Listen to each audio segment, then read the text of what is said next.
Bonjour Armelle Cléache. Bonjour. Merci d'être avec nous ce matin. Alors, on va saluer également Sébastien Josse qui est en direct de la mer des Açores. Alors, la liaison est un petit peu aléatoire puisque, évidemment, il est en plein milieu de la mer. Donc, si jamais il revient, vous me dites. Le 12 novembre dernier, tous les deux, avec Sébastien Josse, vous avez remporté la Transat Jacques Vabre dans la catégorie ultime. Il vous a fallu 14 jours, 10 heures, 14 minutes et 50 secondes pour faire ce trajet entre Le Havre et Fort-de-France. C'est votre première victoire à vous sur la Jacques Vabre en 8 participations. Qu'est-ce qui a fait la différence cette fois ? Pourquoi ça a marché ? Pourquoi ça a marché ? Déjà, le fait de partir avec Sébastien, parce qu'on n'avait jamais couru ensemble en double. Donc c'est un marin d'exception, c'est un marin qui a une grosse expérience. Il avait déjà gagné cette course il y a 10 ans. Et puis c'est aussi tout le travail d'une équipe, parce que bien sûr, nous, on est tous les deux sur notre bateau pendant la course, mais on a toute une équipe qui nous aide à préparer les grands rendez-vous. Et là, je crois qu'après 2 années de travail, on a réussi à trouver les petits réglages, avoir la fiabilité du bateau aussi, parce qu'on n'a quasiment eu aucun souci pendant toute cette course. Et c'est ce qui a fait la différence par rapport aux autres bateaux, aux autres concurrents. Alors, qu'est-ce qui se passe ? J'ai envie de savoir. Quand on est navigateur, qu'on a passé 14 jours en pleine mer, qu'est-ce qui se passe quand on franchit la ligne d'arrivée et qu'on comprend qu'on a gagné ? Déjà, quelques heures avant l'arrivée, on savait qu'on avait course gagnée, on avait assez d'avance sur... Vous aviez 5 heures d'avance sur François Gabard. Sur François Gabard et Tom Laperche. À part une grande catastrophe, rien ne pouvait nous arriver. Donc on a essayé de profiter un petit peu de ces moments-là avec Sébastien. Nous, on a plus de 20 ans de course au large tous les deux. On a vécu des grandes victoires, mais aussi des moments plus compliqués, voire très compliqués. Donc, on s'est dit, il faut qu'on sorte un peu la tête du bateau, qu'on profite des lumières. Il faisait encore jour. On a pu apercevoir la Martinique et le coucher de soleil, c'était vraiment incroyable. Et on profitait de ces moments-là parce que... Qu'est-ce que vous avez ressenti ? Ça doit être incroyable. C'est de la joie, c'est de la satisfaction, c'est... c'est un peu de la plénitude. C'est des heures et des heures de travail, c'est beaucoup d'entraînement, c'est beaucoup de sacrifices. Et puis c'est aussi, on a vécu un an auparavant une route du Rhum qui avait été compliquée pour moi parce que j'avais dû faire demi-tour. Il y a eu un problème technique sur le bateau, donc j'étais reparti, mais j'avais terminé plutôt à la fin du classement. Donc on sait que la route tourne rapidement. C'est votre première victoire depuis 2020. Vous n'avez pas gagné de course. Ça fait du bien de gagner une course. Ça fait beaucoup de bien. Ça met en confiance parce qu'on travaille, on sait qu'on n'est pas loin d'y arriver à chaque fois, mais c'est vrai que tant qu'il n'y a pas la victoire, c'est toujours un peu douloureux. Et puis là, à quelques semaines d'un grand rendez-vous, parce qu'il y a une autre course qui arrive très vite, ça met en confiance.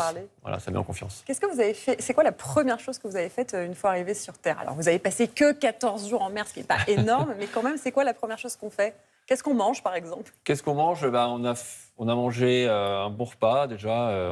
On a fait une bonne viande avec des frites, tout simplement, des choses assez simples, mais on était content de retrouver la terre ferme, bien sûr, de passer une vraie nuit aussi dans un vrai lit, parce que sans être réveillé toutes les 2 heures, parce qu'avec Sébastien, on se relayait à la barre. Et donc, on alternait comme ça pendant 14 jours.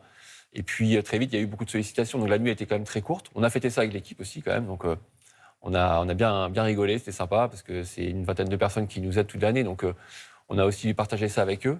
Et puis, comme il y avait le décalage horaire, il fallait se lever très tôt pour les premiers rendez-vous. Sébastien Josse est en direct avec nous au large des Açores. Est-ce que vous nous entendez, Sébastien ?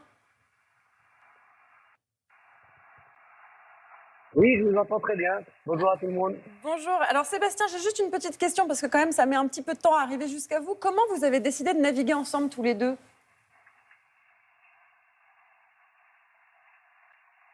Alors, j'ai pas entendu, ça a coupé. J'ai entendu naviguer ensemble tous les deux.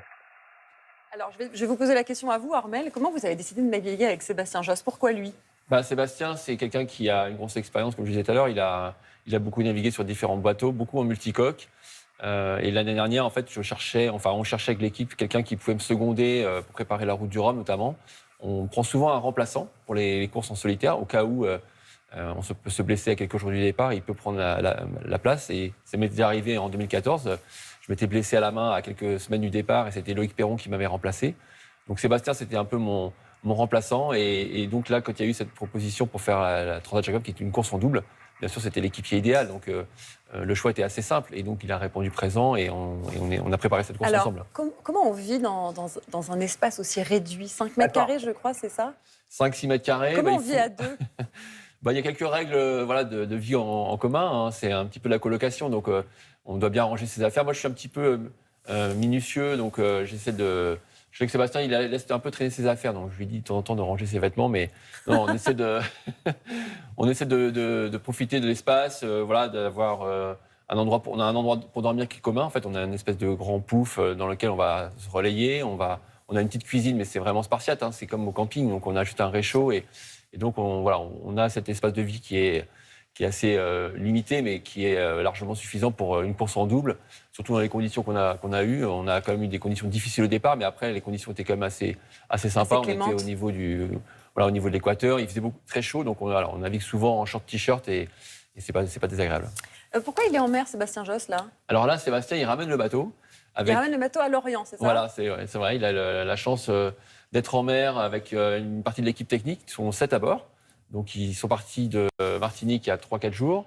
Ils devraient arriver en fin de semaine à Lorient. 2 jours, on m'a dit à peu près. Voilà. Il lui reste 2 jours. 2 jours. Et donc, ça permet au bateau de rentrer rapidement.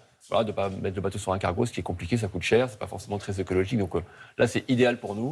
Et puis ensuite, on va le préparer pour une course qui va arriver très vite pour moi. Début janvier. Voilà. Moi, j'ai eu la chance de rentrer en avion parce que j'ai eu le droit de me reposer un peu. C'est le tour du monde en solitaire, début janvier. Cette fois, vous serez seul ? Ça. Ça va ? Ça va. Ça va être comment un sacré défi. Moi, j'ai eu la chance de faire 3 fois le Vendée Globe. C'est une course qu'on connaît bien. C'est une course en solitaire en monocoque. Là, c'est la première édition d'une course en solitaire en multicoque. Ça s'est jamais fait. Voilà, on a rêvé de ça avec d'autres marins, avec Thomas Coville, avec Charles Caudrelier et d'autres grands skippers. Et on va partir à l'aventure. On va être les pionniers de ce grand défi. Ouais. Alors, j'ai une dernière question, puisque le multicoque Banque Populaire 11 est chargé de convoyer la flamme olympique jusqu'aux Antilles le 7 juin prochain. Il y a un grand secret autour de l'équipage. Vous y serez, vous, avec Sébastien Josse. Il y aura qui ? Il y aura des personnalités françaises. Vous pouvez pas nous dire un petit nom comme ça ? Je n'ai pas trop le droit de dire, mais c'est des gens que vous connaissez très bien, qui sont connus du grand public. Par exemple ?